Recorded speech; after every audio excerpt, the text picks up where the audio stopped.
2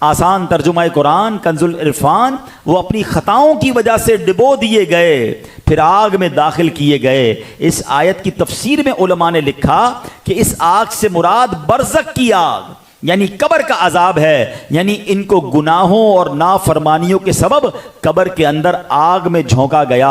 اب برزخ کیا ہے؟ مفتی احمد یار خان نعیمی رحمۃ اللہ تعالی لکھتے ہیں قبر سے مراد عالم میں برزخ ہے جس کی ابتدا ہر شخص کی موت سے ہے اور انتہا قیامت پر، لہذا جو مردہ دفن نہ ہوا بلکہ جلا دیا گیا، ڈبو دیا گیا یا اسے شیر کھا گیا، اسے بھی قبر کا حساب و عذاب ہے۔ یعنی ایسا نہیں کسی کو قبر ملی ہی نہیں ہے، کوئی پانی کے اندر ڈوب کر مر گیا اس کی لاش ہی نہیں ملی، کسی کو درندے نے کھا لیا، کسی کے اللہ نہ کرے آگ میں جل کر وہ راکھ ہو گیا، تو ایسا نہیں کہ عذاب و جزا والا معاملہ نہیں ہوگا۔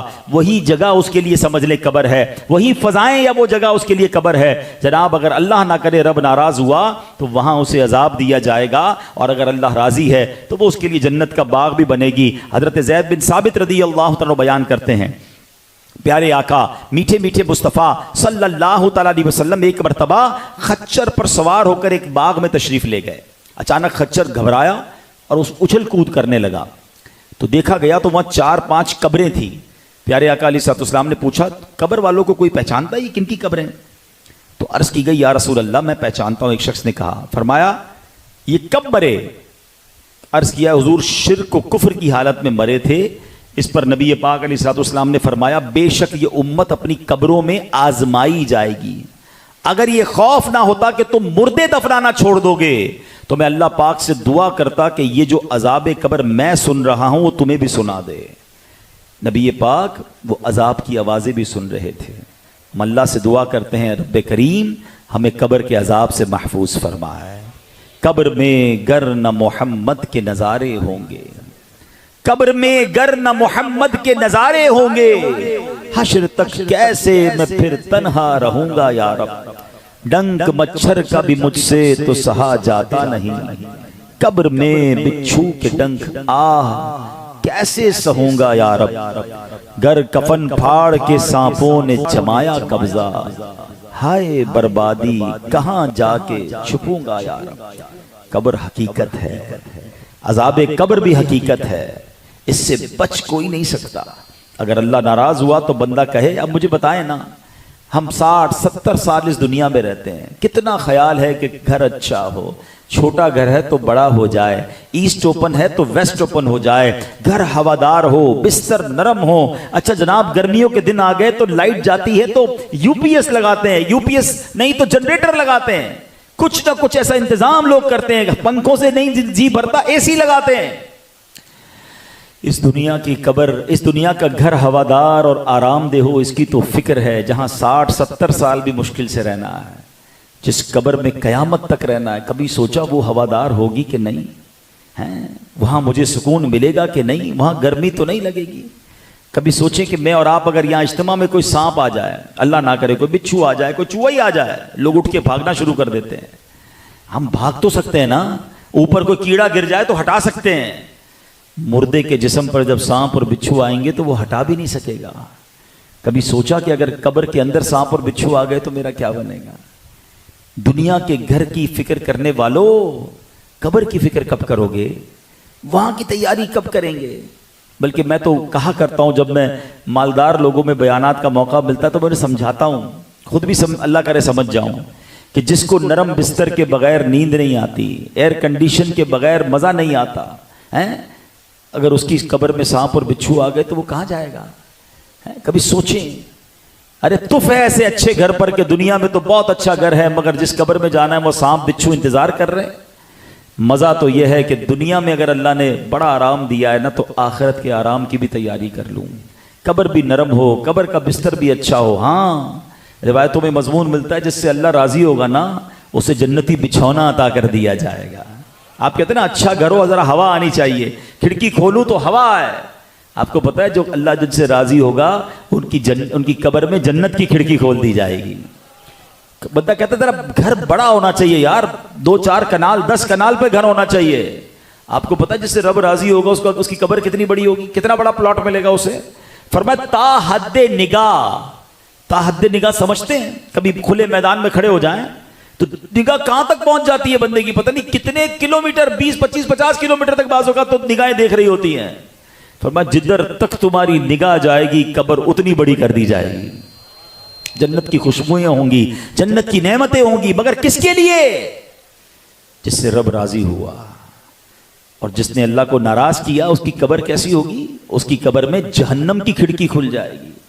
کفن جو ہے وہ جہنمی کفن بنا دیا جائے گا. قبر بڑی نہیں ہوگی بلکہ اتنی تنگ ہو جائے گی کہ نبی پاک علیہ الصلوۃ والسلام نے ایک بار صحابہ کرام کے سامنے اپنی انگلیاں ملا کر فرمایا کہ بے نمازی، رب ناراض ہوا نا تو بے نمازی کو قبر ایسے دبائے گی. پیارے آقا نے یوں ہاتھ کر کے سمجھایا کہ اس کی پسلیاں جو ہیں وہ ایک دوسرے میں پیوست ہو جائیں گی، یعنی قبر اس کا چورا کر کے رکھ دے گی. اس میں آگ بھڑکا دی جائے گی، اس میں سانپ اور بچھو آ جائیں گے. ذرا سوچے تو صحیح کیسے برداشت کر سکیں گے؟ ادھر 50 60 سال رہنا ہے، دن رات ٹینشن ہے اس گھر کی، اس دنیا کی. قبر کے بارے میں کیوں نہیں سوچتے؟ اچھا قبر میں کبھی بھی جا سکتے ہیں نا. ایسا تو نہیں ہے کہ ہمیں کوئی میسج آئے گا، کوئی الارم بجے گا. آج کل موبائل کمپنیاں میسج کرتی ہیں نا، آپ کا ڈیٹا ختم ہونے والا ہے، جناب ذرا پیسے ڈلوا لیں ورنہ آپ کا 80% تو یوز ہو گیا ہے، آج 90% یوز ہو گیا ہے، کل بند ہو جائے گا. بندہ کہتا ہے ذرا جلدی سے تھوڑے پیسے ڈلواؤ ورنہ موبائل بند ہو جائے گا، ڈیٹا بند ہو جائے گا. زندگی کا کوئی میسج نہیں آئے گا کہ جناب 90% یوز ہو گئی ہے، 10% رہ گئی ہے، توبہ کر لیں. اب 3 دن رہ گئے حضرت قبر میں جانے کے لیے، اب توبہ کر لیں. آج آخری دن ہے، آج رات آپ نے قبر میں گزارنی ہے، آج تو توبہ کر لو. کسی کو پتہ بھی نہیں ہوتا ہے، صبح گھر سے نکلتا ہے، رات جنازہ آتا ہے. کیوں احساس نہیں ہوتا؟ کیوں تیاری نہیں کرتے؟ تیاری کا ایکسٹرا موقع نہیں ملے گا. ٹرائی ٹو انڈرسٹینڈ، میری بات سمجھیے. مجھے آج تیاری کرنی ہوگی اور ابھی سے کرنی ہوگی. ایسا نہیں ہوگا کہ مجھے کوئی ایکسٹرا ٹائم ملے گا کہ جناب اب زندگی گزار لی، ہن مرن دی تیاری کرو، ہن قبر دی تیاری کرو. ایسا نہیں ہونا. اسی لائف میں مجھے تیار رہنا ہے. عقل مند پتہ ہے کون ہے؟ جو روز مرنے کے لیے تیار ہو. ہاں آج بھی تیار ہوں کہ قبر میں جاؤں گا تو الحمدللہ میری قبر جو ہے وہ انشاءاللہ جنت کے باغوں میں سے باغ بنے گی. ایسی زندگی گزارنی ہے کہ قبر میں جاؤں گا، میرے آقا کا جب دیدار ہوگا تو رسول خدا علیہ الصلوۃ والسلام مجھ سے راضی ہو کر ملیں گے، ناراض نہیں ہوں گے. کیونکہ چہرہ سنتوں والا ہے، لباس سنتوں والا ہے، کردار سنتوں والا ہے. ارے زندگی سنتوں کی خدمت میں گزاری ہے. مجھے تو انتظار ہے کہ قبر میں جاؤں اور نبی پاک کا دیدار کرنا ہے. ڈرے وہ جس کو قبر میں کیڑے پڑنے ہیں نا. خود سوچے میری لائف کیسی گزر رہی ہے. اگر یہ زندگی کا یہ انداز ہو کہ میں تو قبر میں جاؤں، انتظار ہی موت کا اس لیے کر رہا ہوں، جان دے دو وعدہ دیدار پر. اعلیٰ حضرت کہتے ہیں نا، جان دے دو وعدہ دیدار پر، نقد اپنا دام ہو ہی جائے گا. آقا کا دیدار ہونا ہے تو پھر جان بھی قربان ہے نا. مگر دیدار کے وقت نبی پاک راضی بھی ہوں گے کہ نہیں؟ کیسی زندگی گزار کے آیا ہے یہ سوچئے. عاشق رسول تو قبر میں جائے گا تو کیا کہتے ہیں شاعر؟ قبر میں سرکار آئیں تو میں قدموں پر گروں، گر فرشتے بھی اٹھائیں تو میں ان سے یوں کہوں اب تو پائے ناز سے میں اے فرشتوں کی اٹھوں. ارے مر کے پہنچا ہوں یہاں اس دل ربا کے واسطے. قبر میں تشریف لائیں گے مصطفیٰ، عادت بنا رہا ہوں درود و سلام کی. عاشق رسول تو اس طرح لائف گزارتا ہے، مگر صرف نعروں سے نہیں. یہ نعرے بڑے اچھے لگ رہے ہیں، اشعار بھی بڑے اچھے لگ رہے ہیں، مگر یہی عاشق رسول جب اس کے سامنے حرام پیسہ آتا ہے تو پھر اسے کہاں عشق رسول یاد رہتا ہے؟ ارے یار کر لو، ساری مارکیٹ تو کر رہی ہے، سبھی تو جھوٹ بول رہے ہیں، میں بھی جھوٹ بول لوں گا تو کیا ہو جائے گا؟ پیسہ بڑا آ رہا ہے جناب، سود کا ہے لیکن ہے بڑی اماؤنٹ. تو پھر کیسے نبی پاک کو منہ دکھاؤ گے؟ دھوکہ دے کر جو کاروبار کرتے ہیں، آقا علیہ الصلوۃ والسلام فرماتے من غش فلیس منا، جو دھوکہ دے وہ ہم میں سے نہیں. ایک بار نبی پاک علیہ الصلوۃ والسلام ایک غلے والے کے پاس سے گزرے، سبزی والا یا غلہ جو بیچتے نا، تو نبی پاک علیہ الصلوۃ والسلام نے اس کے غلے میں ہاتھ ڈالا، غلے کے ڈھیر میں اپنا ہاتھ مبارک ڈالا. وہ اندر سے گیلا تھا. نبی پاک نے فرمایا گیلا کیوں ہے؟ کہا حضور بارش ہوئی تھی. فرمایا بارش ہوئی تھی تو یہ گیلے والے کو اوپر کیوں نہیں رکھا؟ چھپا کے گیلے والا نیچے، سوکھے والا اوپر، تاکہ لینے والے کو پتہ نہ چلے کہ یہ وزن بڑھا دیا پانی ڈال کے. اور پھر نبی پاک نے یہ الفاظ ارشاد فرمائے من غش فلیس منا، جو دھوکہ دے وہ ہم میں سے نہیں. ادھر تو طرح طرح کی جھوٹی اسکیمیں لگا کر لوگوں کو دھوکے دے کر قسمیں کھا کر حضرت 100% پکا خدا کی قسم میری خرید اتنے کی ہے, یہ میڈ ان فلاں ہے, یہ میڈ ان فلاں ہے, آپ فکر ہی نہ کریں. دھوکے دے دے کر کاروبار کر رہے ہیں, دھوکے دے دے کر لوگوں کی زمینیں قبضے کر رہے ہیں, اپنا پلاٹ بیچنے کے لیے, اپنا مال بیچنے کے لیے, اتنی چرب زبانی, اتنے وعدے, اور بندہ بعد میں سر پکڑ کر بیٹھا رہے کہ مجھے تو کیا کہا تھا اور بعد میں نکلا کیا. ارے تھوڑے پیسے کما لو گے یار, اس کے بعد نبی پاک کو منہ کیا دکھاؤ گے. آقا نے تو فرمایا وہ بندہ ہی ہمارے اندر نہیں ہے, من غش فلیس منا, ہمارا تعلق ہی کوئی نہیں ہے. اگر قبر میں نبی پاک آئے اور چہرہ ہی مبارک موڑ لیا تو میں جاؤں گا کدھر؟ کبھی سوچا؟ خدا را زندگی ایسے گزارو کہ میں قبر میں جاؤں, اور آج بھی جا سکتا ہوں, ٹائم نہیں ملے گا. آگاہ اپنی موت سے کوئی بشر نہیں, آگاہ اپنی موت سے کوئی بشر نہیں, سامان 100 برس کا ہے, پل کی خبر نہیں, کل کی نہیں پل کی بھی خبر نہیں ہے. ہاں کوئی ہے یہاں پر سوڈی وال میں بیٹھا ہوا جو مجھے گارنٹی دے کہ میں صبح تک زندہ رہوں گا؟ Is there anybody here to have guarantee? صبح تک کی بھی گارنٹی ہمارے پاس نہیں ہے, اور پلاننگ 10 سال کی کر کے بیٹھے ہیں کہ ابھی 5 سال بعد یہ کرنا ہے, پھر یہ کرنے کے بعد یہ کرنا ہے, ابھی تو 1 دکان, پھر 2 دکان, پھر 1 گھر تو 2 گھر, پھر فیکٹری. یہ ساری پلاننگ ہے. مرنے کی پلاننگ ہے, قبر کی پلاننگ ہے. کوئی صدقہ جاریہ والا کام کیا؟ آج جاتے ہیں نا قبرستان میں, کتنی قبریں ٹوٹ گئی ہیں, مخدوش. کیوں؟ کوئی پوچھنے ہی نہیں آتا, کوئی فاتحہ پڑھنے نہیں آتا, اور پھر گورکن بھی انتظار میں رہتے ہیں. 2-4 سال بعد پتہ چل جاتا ہے کوئی بھی نہیں آ رہا, قبر خالی کرو, دوسرا مردہ دفناؤ. یہ ہے دنیا, ہمیں بھول جائے گی دنیا. یہ جو لوگ کہتے ہیں نا یار میں بڑا اہم ہوں, ایک قبر پر ایک تختی لگی ہوئی تھی, میں بڑا اہم تھا, یہی میرا وہم تھا.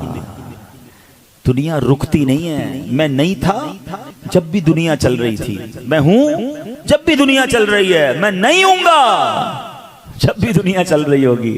میرے آپ کے جانے اور آنے سے فرق نہیں پڑنا کسی کو. ہاں کچھ دنوں تک گھر والے یاد کر لیں گے, کچھ دوست احباب یاد کر لیں گے, پھر میں ہوں گا اور میری قبر ہوگی, میرے اعمال ہوں گے. کاش سمجھ آ جائے کہ قبر میں کام کیا آنا ہے. آپ کو پتا ہے مرنے کے بعد لوگ کیا کہتے ہیں؟ میت نے پیچھے کیا چھوڑا ہے. یہ کہتے ہیں نا میت نے پیچھے کیا چھوڑا ہے. فرشتے پتہ کیا کہتے ہیں؟ میت نے آگے کیا بھیجا ہے. کاش یہ بات سمجھ آ جائے. ہماری عجب دوڑ ہے پیارے اسلامی بھائیوں. ہماری دوڑ کیا ہے؟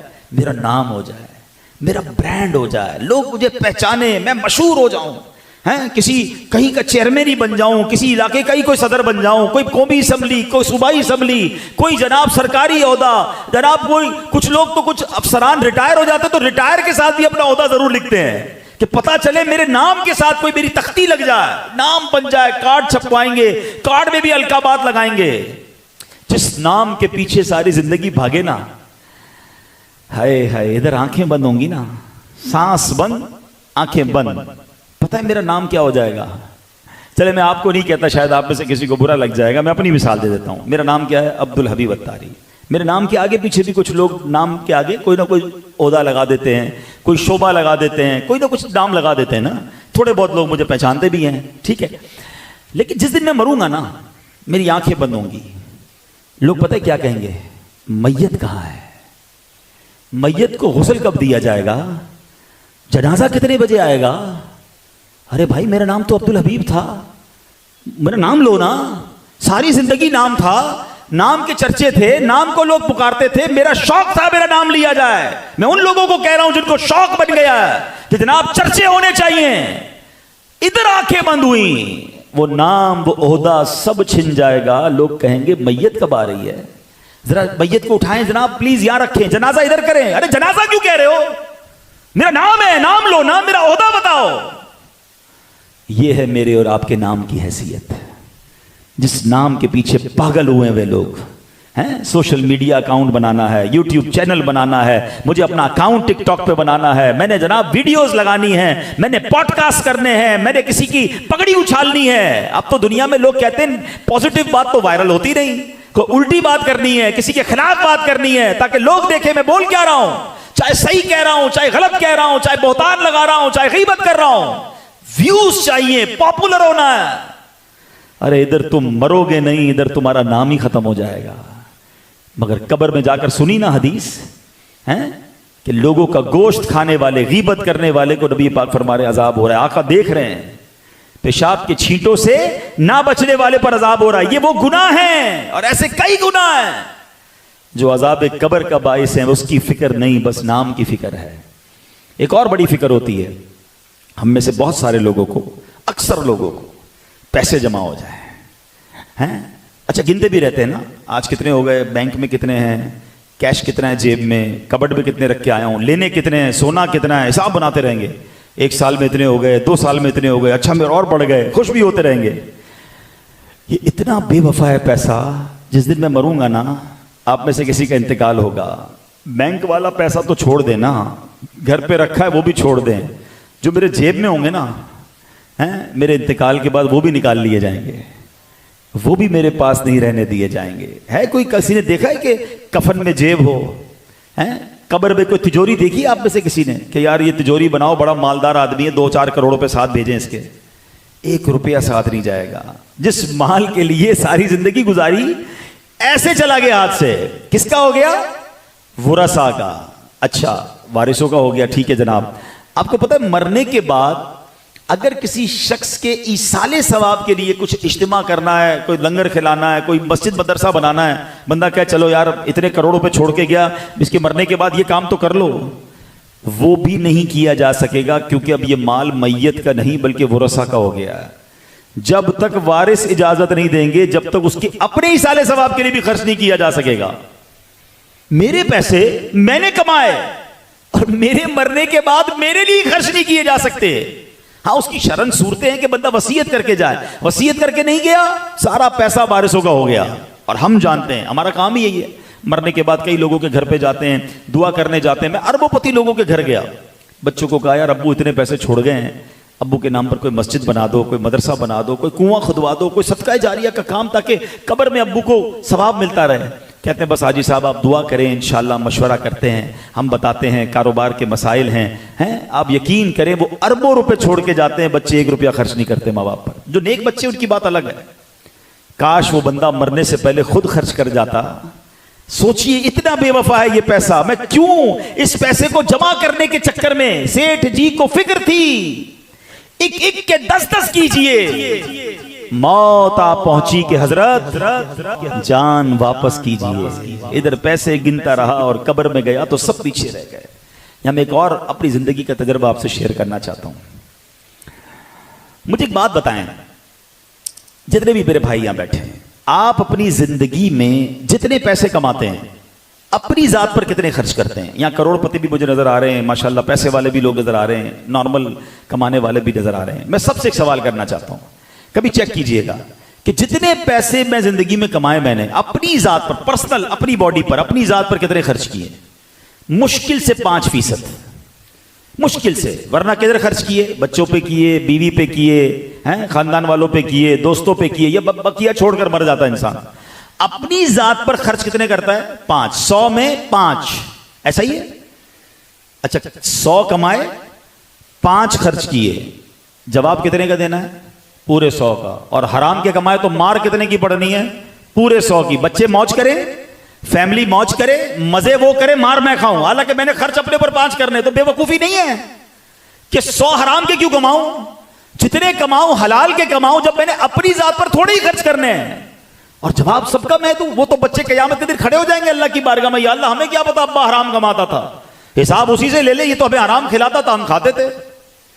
کاش یہ بات سمجھ آ جائے حرام روزی کمانے والوں کو کہ میں نے حرام نہیں کمانا, کیونکہ خرچ میں نے تھوڑے ہی کرنے, مار پوری کی پڑنی ہے. عقل مند وہ ہے کہ جتنا کمائے وہ حلال کا کمائے. اللہ حلال تھوڑے میں بھی تمہیں بہت برکت دے دے گا, ورنہ قبر میں بہت بھاری پڑ جائے گا. اور خدارا میرے پیارے اسلامی بھائیوں, لیٹس پلان فار ڈیتھ. مرنے کی تیاری کرو. آج لوگ جینے کی تیاری کرتے ہیں نا, تیاری مرنے کی کرنی ہے. زندگی تو جب تک ہے اللہ نے روزی دے دینی ہے. اللہ نے رزق کا وعدہ کیا ہے, مغفرت کا وعدہ نہیں کیا. آج بہت سارے لوگ ٹینشن میں, کاروبار نہیں چل رہا, نوکری نہیں چل رہی, آگے بچوں کا کیا ہوگا, ارے جناب ان کی شادی ہوگی کیسے, کیسے معاملات ہوں گے, مارکیٹ اوپر جائے گی کہ ڈاؤن ہوگی, اسی ٹینشن میں. مجھے تو یاد نہیں پڑتا کوئی بندہ آ کے ملا ہو, حضرت کیا آج اس لیے نیند نہیں آئی کہ قبر میں جاؤں گا تو اللہ راضی ہوگا یا ناراض ہوگا, بخشا جاؤں گا کہ نہیں بخشا جاؤں گا. ایسے تو ہزاروں لوگ ملتے کہتے دعا کرتے کاروبار بڑا ڈاؤن ہے. رزق کا رب نے وعدہ کیا ہے, بخشش کا وعدہ نہیں کیا. پلیز قبر کی تیاری کیجیے. اور میں آج آپ کو جو روایتیں سنا رہا ہوں کہ قبر کا عذاب حق ہے، میں نے قرآن کی آیت بتائی. زندگی ایسی گزارنا کہ قبر روشن ہو جائے، ایسی مت گزارنا کہ قبر تاریک ہو جائے. اے میرے پیارے اسلامی بھائیوں، آگے جو آپ نے دو باتیں سنی نا کہ جو بڑے بڑے گناہ ہیں، ان میں سے ایک گناہ کیا سنا کہ پیشاب کے چھینٹوں سے وہ بندہ نہیں بچتا تھا. اب ذرا آپ غور کیجئے، آج ایسا برا حال ہے، پاکی ناپاکی کی کوئی عادت ہی نہیں ہے. اول تو لوگ نماز کم پڑھتے ہیں، پڑھیں تو جناب پھر اس کے بعد ان کو ان تمام چیزوں کا احساس ہی نہیں ہوتا. اب تو کھڑے ہو کے پیشاب کرنے کا بڑا رواج بڑھ گیا ہے. یہ اتنا شدید عذاب ہے کہ اس کی وجہ سے قبر میں بندے کو عذاب دیا جاتا ہے. بلکہ میں ایک روایت پڑھ رہا تھا، اللہ اکبر، ذرا غور سے سنیے گا کہ 3 قسم، یعنی جو عذاب قبر ہے نا، اس کو 3 اگر حصوں میں بانٹ دیں تو وہ 3 حصے کیا ہیں؟ اللہ اکبر. اس قدر خطرناک روایت تھی کہ حدیث پاک میں آتا ہے کہ عذاب قبر کا 1/3 حصہ وہ پیشاب کے چھینٹوں سے نہ بچنے والے کا ہے. یعنی 1/3 عذاب قبر اسی وجہ سے ہوتا ہے. 1/3 بتایا وہ کس وجہ سے ہے؟ فرمایا وہ غیبت کرنے والوں کے لیے ہے. کاش یہ بات سمجھ آ جائے کہ یہ کتنے بڑے گناہ ہیں، لیکن ان دونوں گناہوں میں لوگ بڑے مبتلا ہیں. احساس ہی نہیں ہے، کسی کا مذاق اڑا رہے ہوں گے، کسی کی برائی کر رہے ہوں گے. غیبت تو لوگ اتنا آسانی سے کرتے ہیں، کہو بھائی غیبت مت کرو، کہتے ہیں میں سچ تو کہہ رہا ہوں. آج میں آپ کو ایک اور عجیب بات بتا دوں اور کلیئرفائی کر دوں. غیبت جھوٹ نہیں ہوتی ہے، غیبت سچی ہوتی ہے. یعنی یہ وہ سچ ہے جو حرام ہے. یعنی ہر سچ بولنا حلال نہیں ہے. یعنی کسی شخص کا رنگ کالا ہے اور آپ اس کے پیٹھ پیچھے برائی کر رہے ہیں کہ وہ کالا ہے، تو آپ تو سچ کہہ رہے ہیں. یہ حرام، جہنم میں لے جانے والا کام. کیونکہ اس کو سامنے کہو گے تو برا لگے گا نا، اس کی پیٹھ پیچھے برائی کر رہے ہیں آپ. وہ بڑا غریب ہے، اس کی گاڑی خراب ہے، اس کا مزاج اچھا نہیں ہے، اس کو تو صحیح بولنا نہیں آتا، وہ دکھتا اچھا نہیں ہے. واٹ ایور جو بھی آپ بات کر رہے ہیں، بے شک وہ سچ ہے. اچھا وہ سچ ہے تو غیبت ہے، جھوٹ ہے تو اس سے بھی بڑا گناہ ہے، بہتان ہے. مگر نہ غیبت سے بچنے کا کسی کو خیال ہے، نہ جناب پاکی ناپاکی کا خیال ہے. حالانکہ ہمارا مذہب، ہمارا دین کس قدر میرے پیارے اسلامی بھائیوں ہمیں صفائی ستھرائی اور نظافت کا درس دیتا ہے. کاش یہ بات سمجھ آ جائے کہ ہم پاکیزگی کی طرف آئیں. یاد رکھیے اللہ پاک ہے، پاکی پسند فرماتا ہے، ستھرا ہے، ستھرا پن پسند کرتا ہے. ایک حدیث شریف میں ارشاد ہوا الطہور شطر الایمان، یعنی پاکیزگی آدھا ایمان ہے. ایک حدیث پاک میں ہے النظافۃ تدعو الی الایمان، پاکیزگی ایمان کی طرف بلاتی ہے. نور کے پیکر تمام نبیوں کے سرور صلی اللہ تعالی علیہ وسلم کا فرمان نظافت نشان ہے. بنی الدین علی النظافہ، یعنی دین کی بنیاد طہارت پر ہے. اللہ اکبر. جتنی طہارت، جتنی صفائی، جتنی برکتیں اسلام ہمیں صفائی کے بارے میں بتاتا ہے وہ کوئی اور دین نہیں بتاتا. اب یہاں میں ایک اور بات بھی کرتا چلوں. ینگسٹر بیٹھے ہیں جناب، لوگ بڑی باتیں کرتے ہیں کہ فلاں ملک میں جاؤ بڑی صفائی ہے، فلاں ملک میں جاؤ کتنا کلین ہے، وہاں جناب گندگی نہیں ہوتی ہے. اللہ اکبر. دوسرے لوگوں کی باتیں دیکھ کر انسپائر ہونے والوں، متاثر ہونے والوں، یہ ہمارے دین میں موجود ہے. ہمارے نبی پاک علیہ الصلوۃ والسلام سے زیادہ صفائی پر کس نے کلام کیا ہے؟ ارے آج بھی وہ قومیں جو پرفیوم میں مہکی نظر آتی ہیں، ارے آج بھی وہ پاک نہیں ہوتے ہیں. آج بھی ان کے بہت سارے معاملات ایسے ہیں جیسے گندگی والے معاملات ہیں. مگر اسلام تو اوپر سے لے کر نیچے تک پاک و صاف ہمیں رکھتا ہے. ہمیں نظافت کا حکم دیا جا رہا ہے. صفائی نصف ایمان ہے. مگر کاش ہم اسلام کی تعلیمات کو پڑھتے تو پھر کسی اور قوم سے متاثر نہ ہوتے.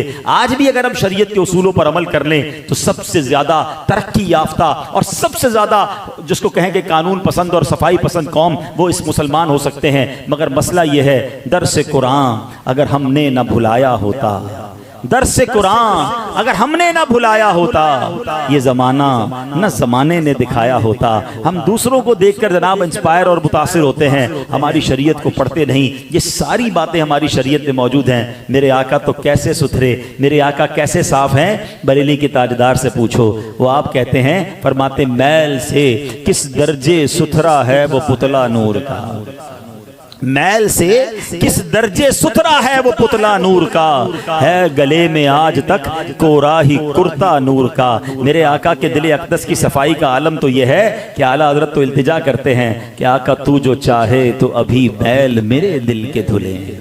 یا رسول اللہ آپ کی نگاہ پڑ جائے گی نا تو میرے دل کے میل بھی دھل جائیں گے. تو جو چاہے تو ابھی میل میرے دل کے دھلیں کہ خدا دل نہیں کرتا کبھی میلا تیرا. تو اے میرے پیارے اسلامی بھائیوں، ہمیں نظافت کا انتظام کرنا ہے، پاکیزگی کا انتظام کرنا ہے، قبر ہماری جگمگا اٹھے ایسے کام کرنے ہیں اور حرام کاموں سے بچنا ہے۔ ایک اور بڑی غلطی جو ہمارے درمیان آج ہو رہی ہے، اس واقعے سے سیکھ لیجئے، پھر بیان کو اختتام کی طرف لیے چلتے ہیں۔ حضرت عمر بن شرحبیل رحمۃ اللہ تعالی فرماتے ہیں ایک شخص کا انتقال ہوا، انتقال کے بعد لوگ اسے پرہیزگار سمجھتے تھے، مگر جب وہ قبر میں گیا تو فرشتوں نے اس سے کہا کہ ہم تجھے عذاب کے 100 کوڑے ماریں گے۔ وہ کہنے لگا مجھے کیوں مارو گے، میں تو پرہیزگار نہیں تھا۔ کہ چلو پھر 50 کوڑے ماریں گے۔ اس نے پھر ریکویسٹ کی، میری اتنی نیکیاں اتنے اعمال، کرتے کرتے وہ 1 کوڑے پر بات آ گئی، اور جب 1 کوڑا مارا نا وہ اتنا خطرناک تھا، پوری قبر میں آگ بھڑک اٹھی، مردہ جل کر راکھ ہو گیا۔ پھر دوبارہ اصلی حالت میں آیا تو اس نے پوچھا کہ مجھے 1 کوڑا بھی کیوں مارا گیا؟ فرمایا ایک دن تو نے بغیر وضو کیے نماز پڑھی تھی، اور ایک دن ایک مظلوم نے تجھ سے مدد مانگی تھی، مگر طاقت کے باوجود تو نے اس کی مدد نہیں کی تھی۔ اب یہ بھی معاملہ ہے، اول تو لوگ نماز نہیں پڑھتے، ان کا عذاب کیا ہوگا؟ یہ تو بغیر وضو نماز پڑھنے پر ہی عذاب ہے۔ اچھا بغیر وضو کچھ لوگ کہیں گے ہم تو وضو کرتے ہیں، مگر کیا وضو کرنا صحیح آتا ہے؟ وضو کے فرائض کتنے، وضو کے واجبات کتنے ہیں؟ کسی کی کونیاں سوکھی رہ جاتی ہیں، کسی کے چہرے کو بھی بس وہ پانی کے چھینٹے مار کے منہ دھو لیتے ہیں۔ عجیب عجیب انداز ہیں وضو کے، حالانکہ وضو میں 4 فرائض ہیں، اگر ایک فرض بھی پورا نہ کیا تو وضو ہی نہیں ہوگا، وضو نہ ہوا تو نماز ہی نہیں ہوگی۔ تو بے وضو نماز پڑھنے والے کا یہ عذاب ہے۔ تو خدا را میرے پیارے اسلامی بھائیوں، نماز تو پڑھنی ہے مگر صحیح طریقے سے پڑھنی ہے۔ ہمارے نگران شورا بڑی پیاری بات فرماتے بندے کے اندر 100 خامیاں ہیں، 100 کیسے درست کرو گے؟ ایسا کرو بندے کی نماز درست کر دو، نماز بندے کو درست کر دے گی۔ قرآن نے کہا نا ان الصلاۃ تنہا عن الفحشاء والمنکر، بے شک نماز بے حیائی اور بری باتوں سے روکتی ہے۔ آپ اپنی نماز ٹھیک کر لیں، نماز بندے کو ٹھیک کر دے گی۔ لیکن اب نماز ٹھیک کیسے ہو؟ اللہ سلامت رکھے دعوت اسلامی والوں کو، یہ پکڑ پکڑ کر کہتے ہیں بھائی ہمارے ساتھ مدنی قافلوں میں چلیں، بہت ساری باتیں سیکھیں گے، نماز بھی سیکھ لیں گے۔ نماز کورس، فیضان نماز کورس دعوت اسلامی والے کراتے ہیں، پہلے کبھی نہیں سنا تھا۔ یہ 7 دن کا فیضان نماز کورس کر لیں، یقین کریں لگ پتا جائے گا کہ 20-30 سال سے نماز پڑھ رہے ہیں مگر کتنی غلطیاں ہیں، طہارت کے مسائل، وضو کے مسائل، تلاوت کے مسائل۔ تو اے میرے پیارے اسلامی بھائیوں، خدا را اگر قبر روشن کرنی ہے نا تو نماز کو تھامنا ہے، اور نماز پراپر پڑھنی ہے، صحیح وضو کے ساتھ پڑھنی ہے۔ تو آئیے یہ بھی نیت کریں کہ انشاءاللہ دعوت اسلامی کے مدنی قافلوں میں سفر کر کے، فیضان نماز کورس میں شرکت کر کے انشاءاللہ اپنی نماز کو سیکھیں گے انشاءاللہ۔ اس پہ نہ شرمائیں۔ کئی لوگ آئے 40 سال سے نماز پڑھتے تھے، کہتے تھے ہمیں پتہ ہی نہیں تھا کہ نماز میں یہ بھی کرنا ہوتا ہے اور یہ نہیں کرنا ہوتا ہے۔ ایک سوال کروں، بتائیے نماز آپ نے کہاں سیکھی ہے؟ دنیا کے بہت سارے کام آپ نے سیکھے ہیں، نماز نہیں سیکھی ہے۔ نماز ہم نے دیکھ کر پڑھنا شروع کر دی، امی کو دیکھا، ابو کو دیکھا، جیسے وہ پڑھتے تھے ویسے پڑھی، مسجد میں آئے جیسے لوگ وضو کرتے تھے ویسے وضو کرنا شروع کر دیا۔ پراپر کہاں سیکھی ہے؟ تو آئیے سیکھ لیجئے، اس پہ شرمائے نہ، ایسا نہ ہو قبر میں جا کر پچھتانا پڑے، اس سے بہتر ہے ابھی سیکھ لیں۔ تو الحمدللہ دعوت اسلامی کے پیارے ماحول میں ہمیں نمازیں سکھائی جاتی ہیں، ہمیں درود پاک پڑھائے جاتے ہیں، ہماری تلاوت درست ہوتی ہے، اجتماعات میں آئیں، مدنی قافلوں میں سفر کریں، اور ایسے اعمال کروائے جاتے ہیں کہ جس میں ہمارے قبر روشن ہو جائے۔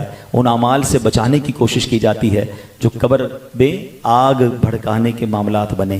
تو اے میرے پیارے اسلامی بھائیوں، نیت کریں انشاءاللہ حرام روزی کے قریب بھی نہیں جائیں گے، انشاءاللہ حلال روزی کمائیں۔ اللہ پاک آپ سب کے رزق حلال میں برکتیں اور وسعتیں عطا فرمائے۔